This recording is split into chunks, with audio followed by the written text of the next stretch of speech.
Welcome to our channel, where we bring forgotten stories of history to life. In today's series, we honor the courageous, brilliant, and often overlooked women of the civil rights movement. From courtrooms to churches, their voices shaped a nation. Let's uncover their hidden impact story by powerful story.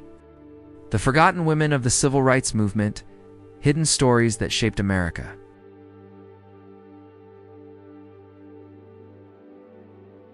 Part 1. Roots of Resistance. Women who sparked the struggle.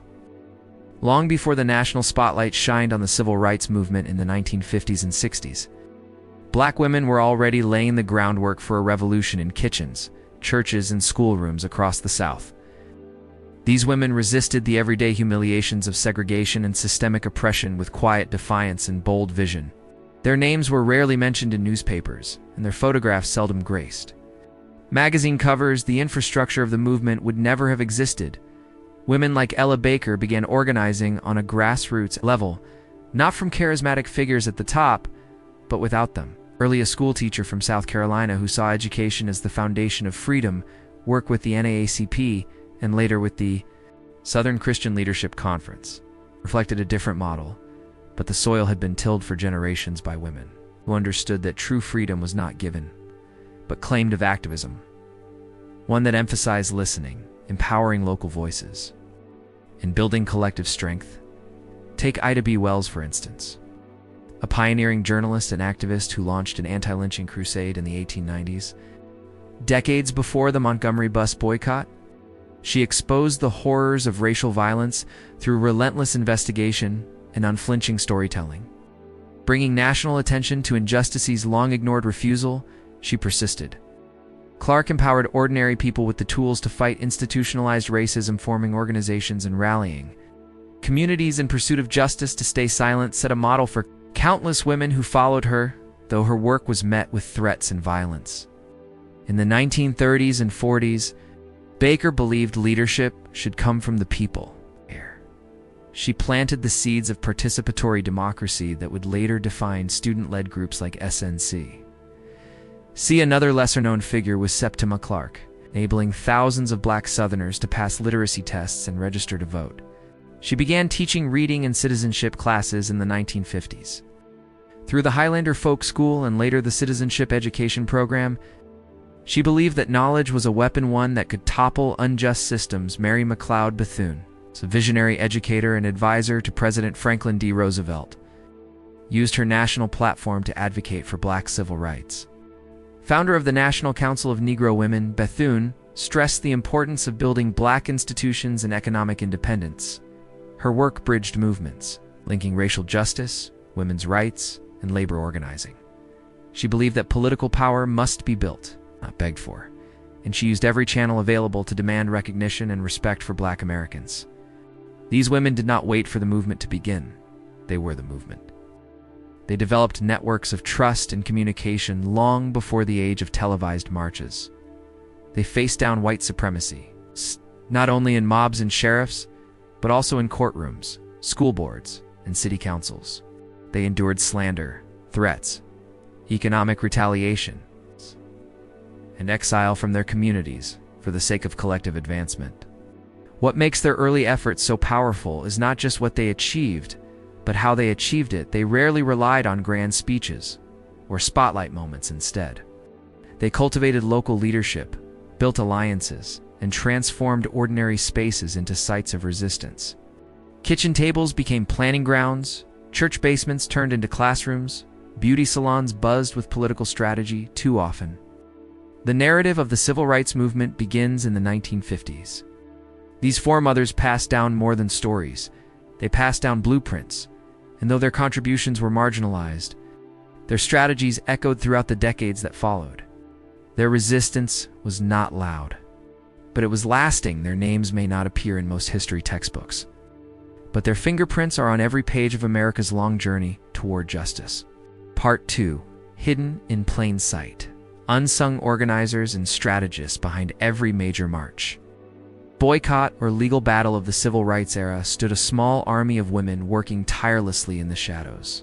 They were the secretaries who kept meticulous records, the strategists who coordinated transportation and food for protesters, and the quiet visionaries who translated moral outrage into actionable plans. Their roles were essential. Yet history books often reduce them to footnotes or overlook them entirely. Diane Nash, a name less familiar than it should be, was a founding member of the Student Nonviolent Coordinating Committee. She was instrumental in organizing the Freedom Rides. Boldly confronting the segregationist South, as a young college student, Nash negotiated with government officials, challenged Jim Crow laws, and faced down arrest without flinching. Her brilliance lay not only in her courage, but in her precise organization and deep commitment to nonviolence. Joanne Robinson, a professor at Alabama State College and member of the Women's Political Council, was one of the earliest architects of the Montgomery bus boycott the night Rosa Parks was arrested. Robinson acted swiftly. She and her students used a college mimeograph machine to print over 35,000 leaflets, calling for a citywide bus boycott before the male leadership even convened. The protest was already in motion, thanks to the foresight and quick action of women like Robinson. These organizers didn't crave the spotlight. They knew that to dismantle systemic injustice, the movement needed structure, sustainability, and coordination. They mapped neighborhoods, compiled lists of participants, and secured safe houses for activists. They worked long hours, often unpaid and unrecognized, because they believed in the mission above personal fame. In the Mississippi Delta, Fannie Lou Hamer emerged as a powerful voice from the grassroots. She was a sharecropper turned political activist who endured brutal beatings and arrests, but never backed down. Her speech at the 1964 Democratic National Convention, detailing her abuse and voter suppression in the South, shocked the nation. But long before that moment, Hamer had been registering voters, organizing local chapters, feeding hungry neighbors. Her leadership style was shaped not in elite universities, but in the cotton fields of oppression. Amelia Boynton Robinson played a pivotal role in Selma, Alabama. While others prepared speeches, she canvassed neighborhoods, she educated neighbors about their rights, and paved the way for the marches that would capture the world's attention on Bloody Sunday. She was among the first to be brutally beaten on the Edmund Pettus Bridge. Her bloodied face became a symbol of Southern cruelty. But her decades of dedication often went unnoticed in the media frenzy. Then there were the unnamed and unheralded women who managed carpools during bus boycotts, babysat for imprisoned protesters' children, or served as couriers delivering messages across hostile territory. They acted as human routers, connecting city to city, campaign to campaign, cause to cause. These women maintained the lifeblood of the movement, making sure each protest wasn't a moment but a movement. The strength of these women lay in their ability to turn emotion into motion. They were not driven by ego, but by justice, and they did not demand recognition. They demanded results. Their work was often dismissed as women's tasks. Yet without those very tasks, the movement would have unraveled. At meetings, women filled chairs, but rarely held titles. They were often pushed to the margins by patriarchal norms.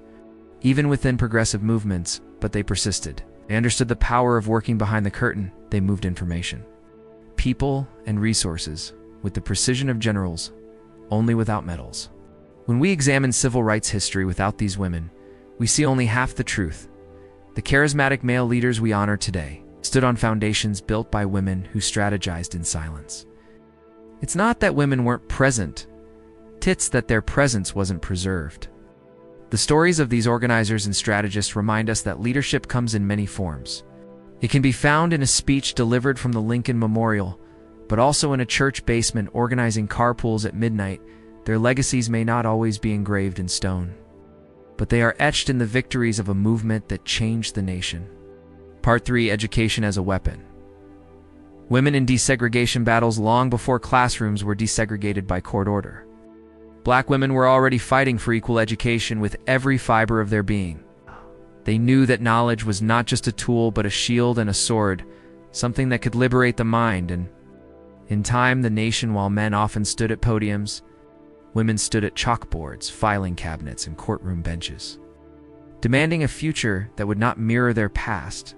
Lucille Bluford, a journalist and editor in Missouri, tried to enroll at the University of Missouri's School of Journalism in the 1930s, denied because of her race. She didn't walk away quietly.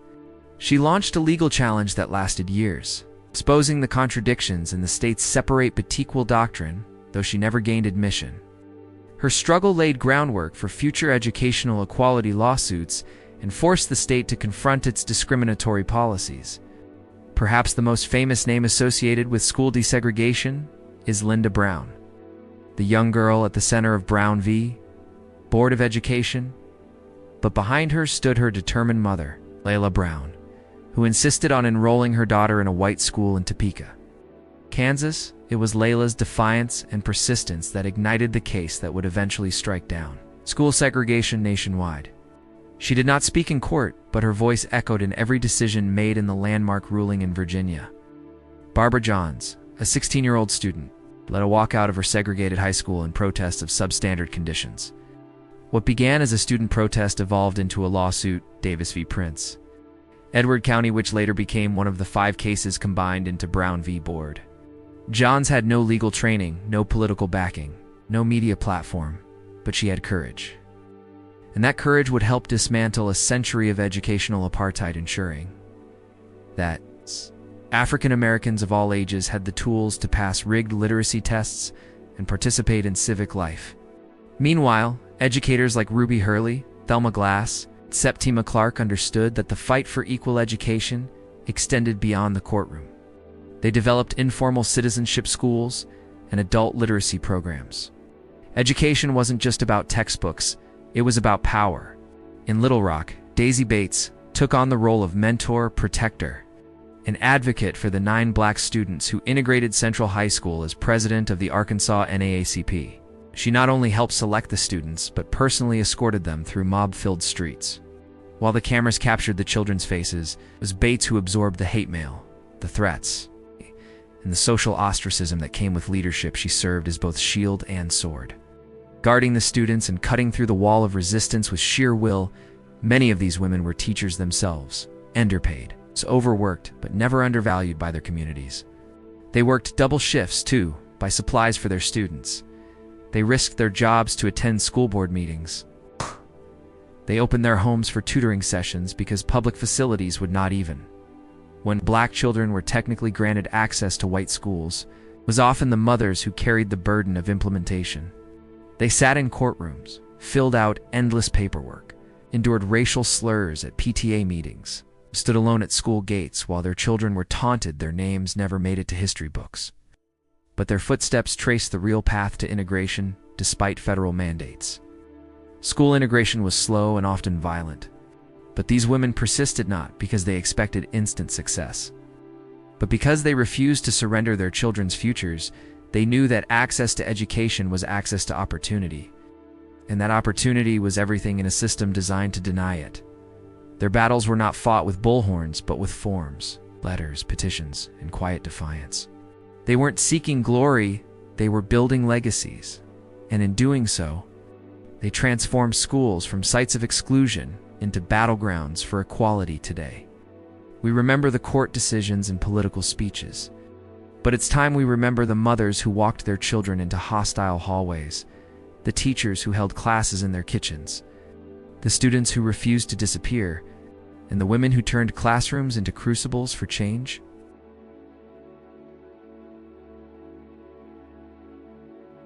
Part 4.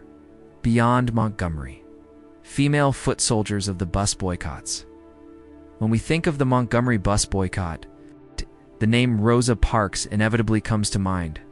Her quiet refusal to surrender her seat in December 1955 sparked a 381-day protest that transformed the nation. But that single moment was neither spontaneous nor solitary. It was the result of months of planning by a network of women who formed the backbone of the movement before Parks' arrest. Several other black women had already been harassed, arrested, and fined for challenging segregated bus seating. Among them was Claudette Colvin, 15-year-old student who refused to give up her seat. In March of that same year, her bravery predated Parks by 9 months. She was dragged from the bus by police and jailed. Yet her story remained largely untold, overshadowed by concerns that her age, appearance, and social circumstances might weaken public sympathy. Women like Mary Louise Smith, Aurelia Browder, and Susie McDonald also defied segregation laws before Parks. Their names appear on the landmark court case, Browder v. Gale, which ultimately ruled bus segregation unconstitutional, yet history often relegates them to the margins. Focusing instead on the male clergy who would later take the microphone, the truth is, the Montgomery bus boycott was driven by women by their outrage, their organization, and their willingness to walk miles to work each day. Black domestic workers, maids, and cooks already worn down by long hours and low wages refused to ride the buses. They formed walking clubs, wore multiple pairs of socks to cushion their feet, and leaned on one another for support. Their daily sacrifice wasn't just inconvenient, it was revolutionary. Jo Ann Robinson, a professor and member of the Women's Political Council, is one of the boycott's most crucial architects. It was she who stayed up all night, mimeographing tens of thousands of leaflets announcing the boycott. It was she who had warned Montgomery officials about growing unrest long before Park's arrest. And it was she who coordinated carpool systems, arranged mass meetings, and kept the machinery of the boycott running. Churchwomen were instrumental in sustaining the momentum. They hosted planning meetings, distributed leaflets during Sunday services, and organized donation drives to support families who had lost income due to their activism. They used prayer meetings not only to offer spiritual strength, but to communicate strategy. Their hymns became anthems of resistance, their kitchens supply centers for the walking masses across town. Elderly women leaned on canes and carried groceries in their arms as they walked blocks to avoid segregated transport. Teenage girls linked arms and dared bus drivers to challenge their resolve. Widows, grandmothers, and single mothers turned their morning commutes into silent declarations of dignity.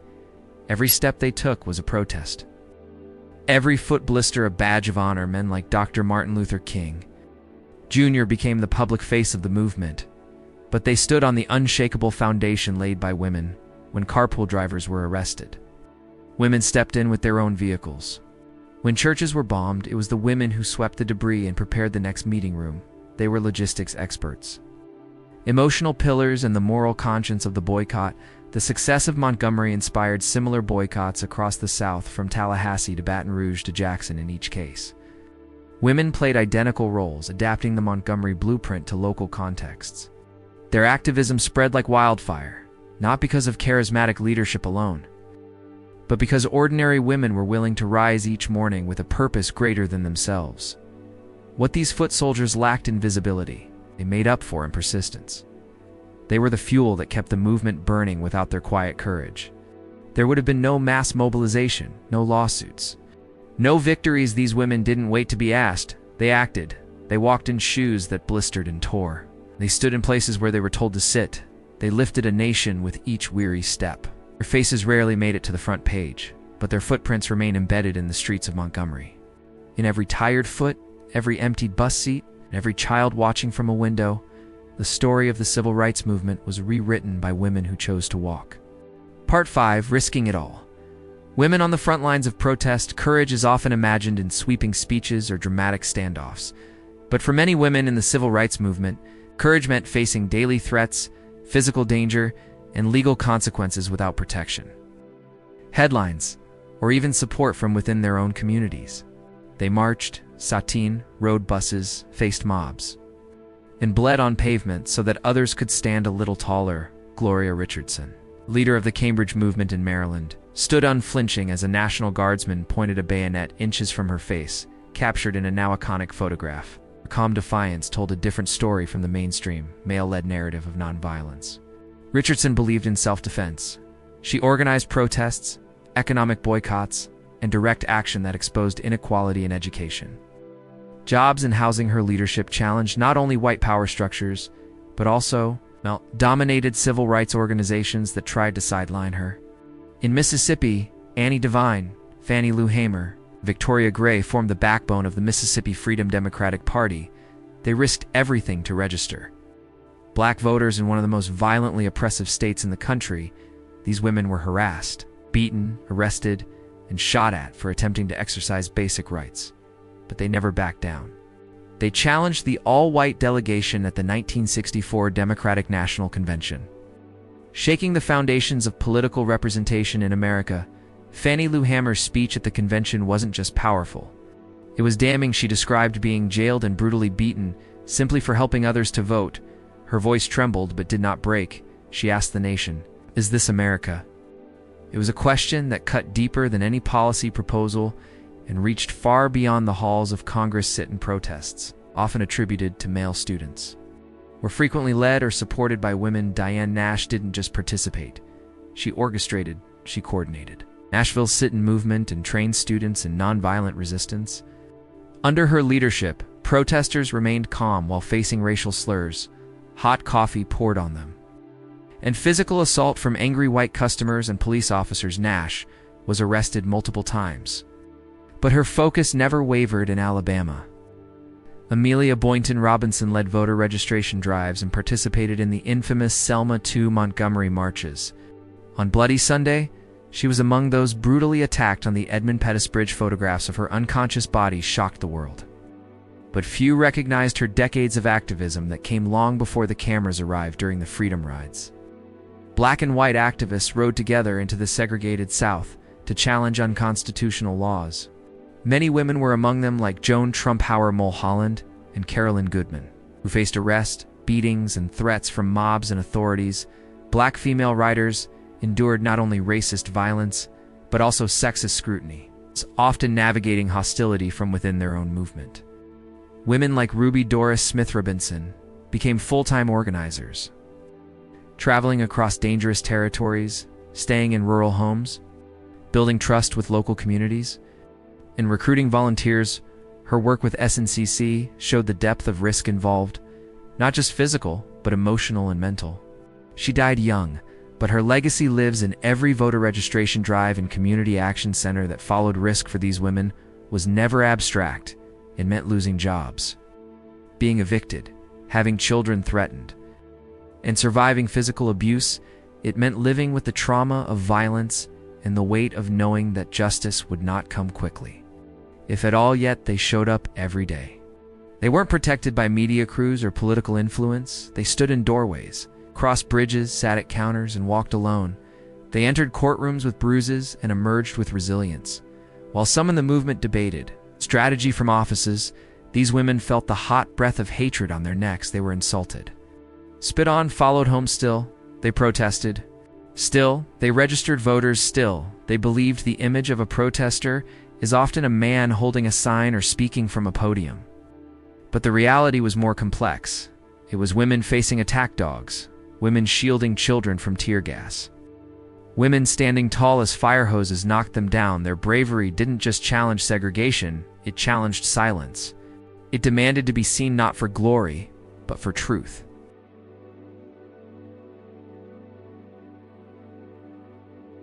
Part 6. The Power of the Pen. Female Journalists and Communicators. In a movement often remembered for its marches and speeches, there was another battlefield that received far less attention: the written word.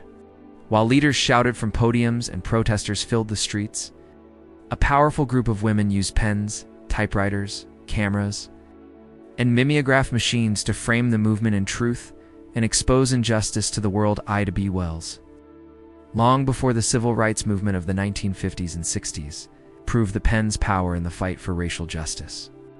Her fearless investigations into lynching in the 1890s laid the groundwork for using journalism as activism. She risked her life to publish names, dates, eyewitness accounts in her Memphis newspaper, though her press was destroyed by a white mob. She never stopped writing. Her legacy would live on in every woman who used her voice to reveal the ugly truths hidden behind American laws and customs. Fast forward to the mid-20th century, and you'll find women like Ethel Payne, known as the First Lady of the Black Press, as a Washington correspondent for the Chicago Defender. She covered the civil rights movement from a distinctly black perspective, unlike mainstream journalists. Payne didn't pretend to be neutral in the face of injustice. She asked hard questions, like when she challenged President Eisenhower on his reluctance to support desegregation. That moment, broadcast on national television, forced civil rights into America's living rooms. Other women, like Marvel Cook, the first black woman to work at a mainstream white-toned daily newspaper, wrote piercing expose us on racial exploitation and labor abuse. Her writing brought attention to the lives of working-class black women. Highlighting how racism and economic inequality were deeply connected, she exposed the Bronx slave market, where black women stood on street corners hoping to be hired for a day as labor usually at exploitative wages in local communities. Unsung women edited church bulletins, community newsletters, and union circulars. These publications spread vital information about voter registration, protest plans, police harassment, and legal aid. They connected rural counties to urban centers and created an informal but essential communications network across the South. One of the most crucial communication strategies of the movement involved mimeographing, a low-cost duplication process used to mass-produce flyers, letters, and newsletters. Women ran the machines late into the night in church basements and schoolrooms. They weren't just copying paper, they were multiplying resistance. Their flyers announced boycotts, summoned communities to marches, called out injustice in blunt, fearless language. Septima Clark, in addition to her work in education, emphasized the importance of literacy and spreading political consciousness through her citizenship education program. She taught thousands of adults not only how to read, but how to write letters to local officials, craft petitions, and advocate for civil rights in writing. She understood that literacy was not just academic, it was revolutionary. Photography also played a powerful role, and women were behind the lens as well. Florestine Perot Collins, though earlier in the 20th century, paved the way for black female photographers to capture the truth with dignity and beauty in the civil rights era. Countless unnamed women documented marches, arrests, and speeches, often at great personal risk. Their photos circulated in pamphlets, newspapers, and exhibits, shaping the visual memory of the movement.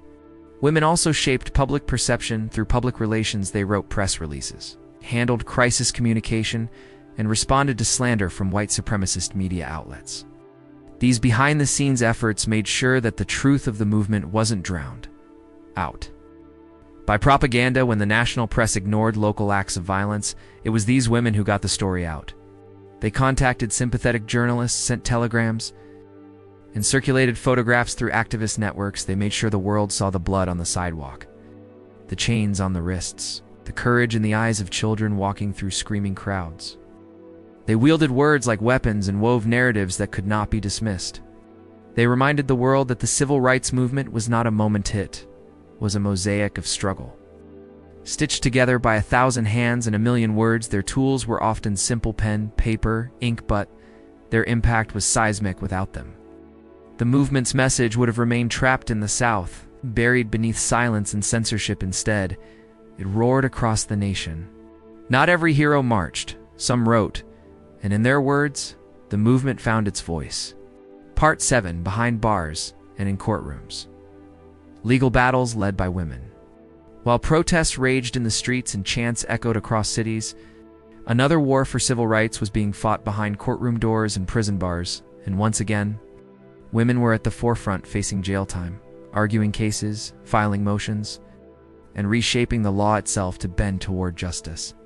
Constance Baker Motley was one of the most powerful legal minds in the entire movement, as the first black woman to argue before the U.S. Supreme Court. She successfully represented James Meredith in his battle to integrate the University of Mississippi. Working closely with Thurgood Marshall and the NAACP Legal Defense Fund, Motley argued and won 9 of 10 cases before the Supreme Court.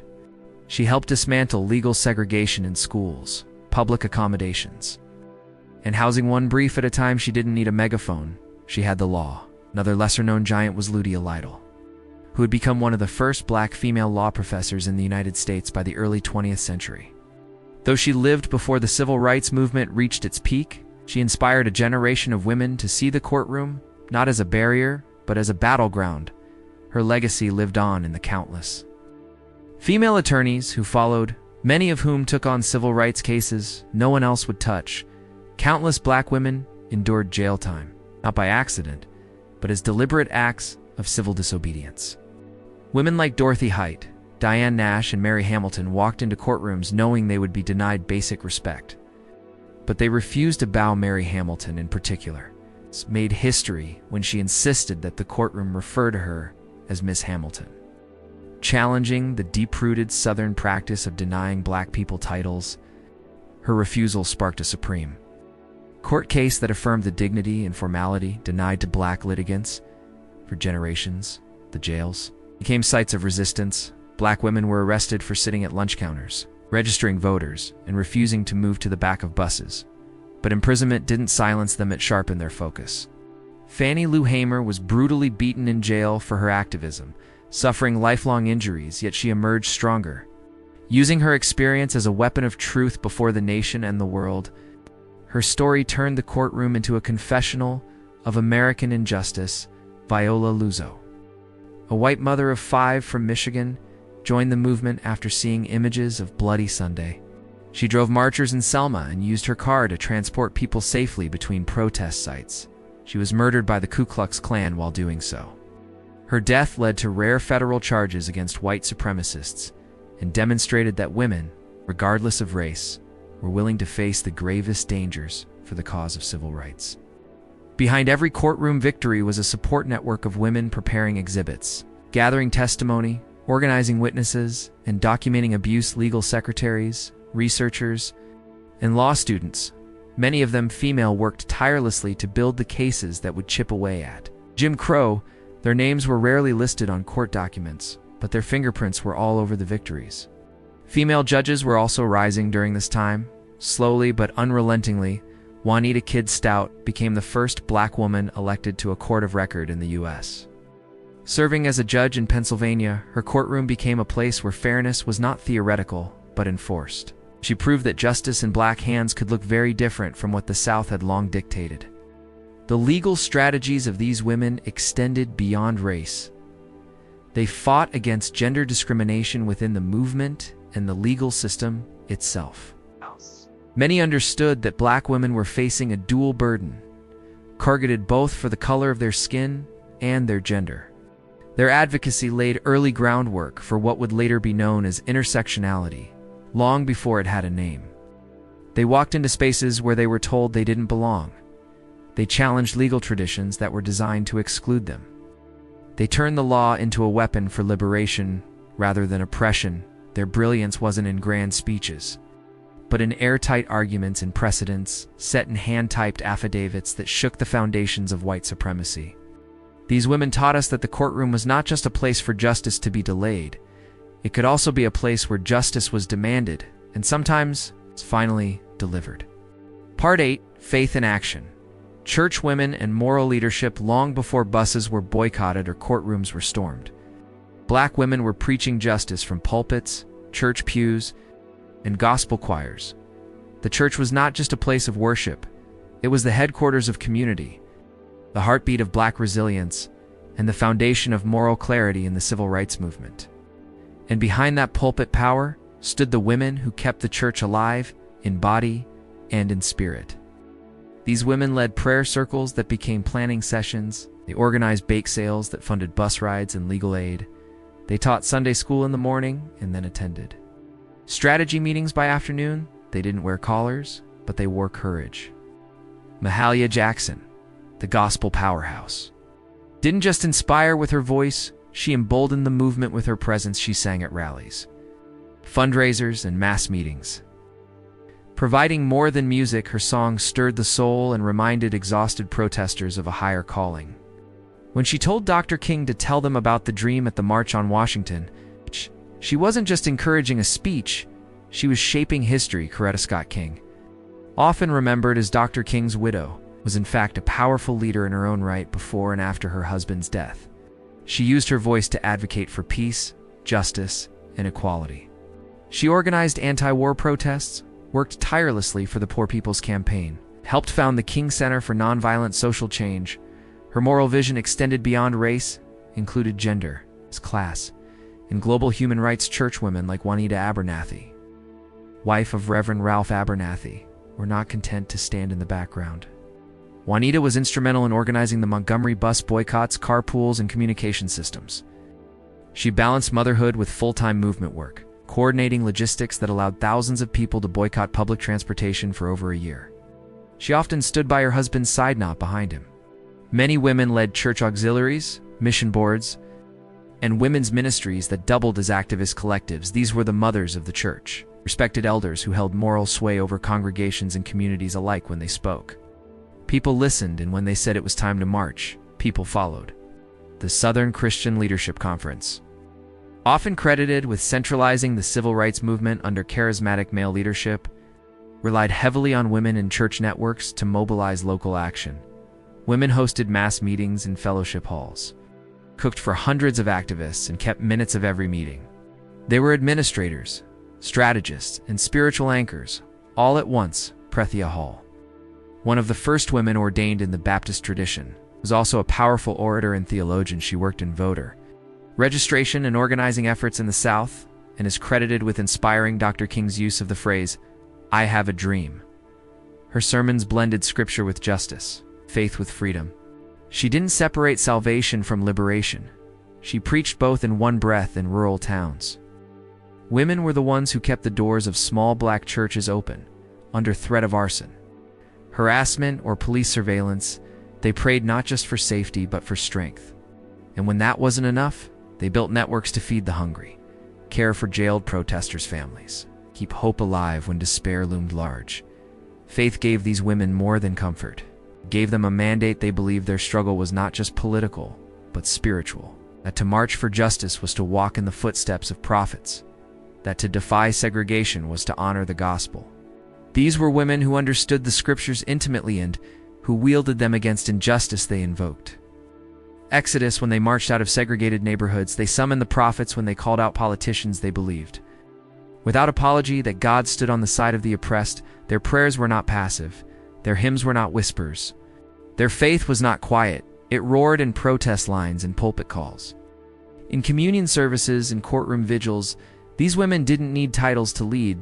They led because they were called by faith, by justice, by the unshakable belief that righteousness must roll down like waters. They led congregations, communities, and campaigns, and they taught us all that moral leadership isn't born in prestige. It's born in service.